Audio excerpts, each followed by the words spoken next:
The best thing about the Chargers' ownership right now is that they are not leaving any gaps that could affect the team's performance.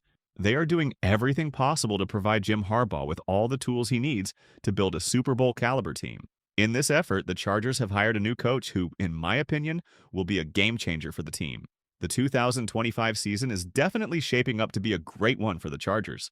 What's up, Chargers fans? Welcome to the NFL Playbook Chargers.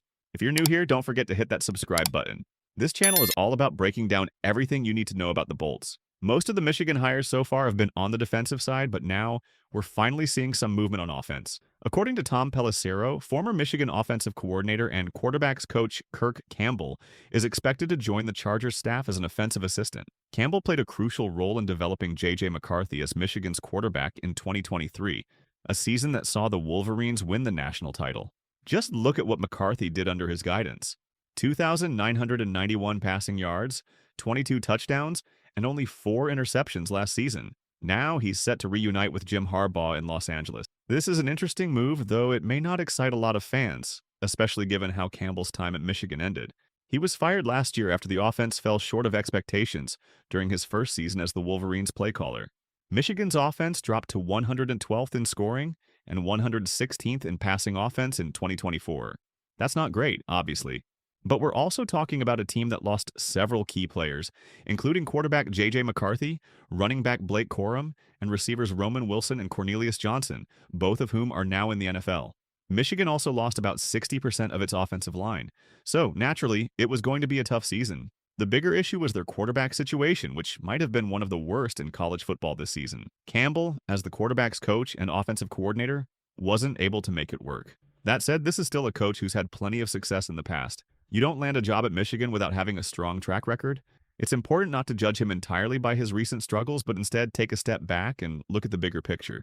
Campbell has shown he's a capable offensive mind in other places, and this hiring could be seen as the Chargers giving him a chance to rehabilitate his image. If someone like Jim Harbaugh believes he's a good coach and vouches for him, that's worth taking seriously. This guy has been around offensive football for years.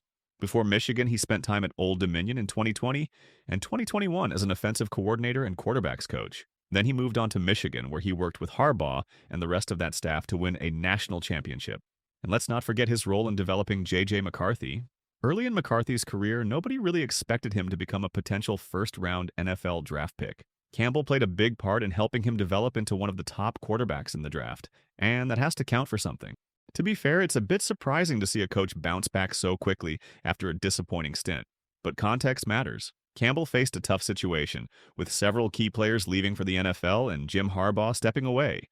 In some ways, he became the scapegoat for those challenges. Jim Harbaugh has a knack for identifying coaching talent. His coaching tree is already impressive, and the entire Harbaugh family has a great reputation in football. If Harbaugh believes Campbell is good at developing players and can bring value to a staff, that's worth paying attention to. Kellen Moore's departure is still a hot topic, especially how he's thrived with the Eagles, and on that basis, he has got a new role with the New Orleans Saints as a head coach. But let's be real, his offensive style wasn't mesh with what Harbaugh wanted to build in Los Angeles. When he was with the Chargers, the offense was ranked 18th in total yards and 21st in scoring, averaging just 20.4 points per game. Not exactly the explosive unit many were expecting. Fast forward to his time in Philly, and it's a different story. The Eagles' offense has been much more efficient, putting up better numbers in both yards and scoring. Moore knows how to scheme an offense, but his pass-heavy approach didn't align with Harbaugh's vision of a physical, run-first attack. Still, even if Moore is a better offensive coordinator overall, that doesn't mean he was the right fit for the type of football Harbaugh wants to play. Moore thrived with top-tier talent in Philadelphia, a great quarterback, a dynamic wide receiver duo, the best offensive line in football, and the league's top running back. Plenty of coordinators could put together a successful offense with those pieces. Also, let's not overlook the Eagles' organizational aggressiveness. They fired Brian Johnson after a top 10 offensive season to bring in Moore. That's the kind of win-now mentality that's helped them stay at the top. But for Moore, a return to LA was never in the cards, especially since he was briefly considered a competitor for the Chargers' head coaching position.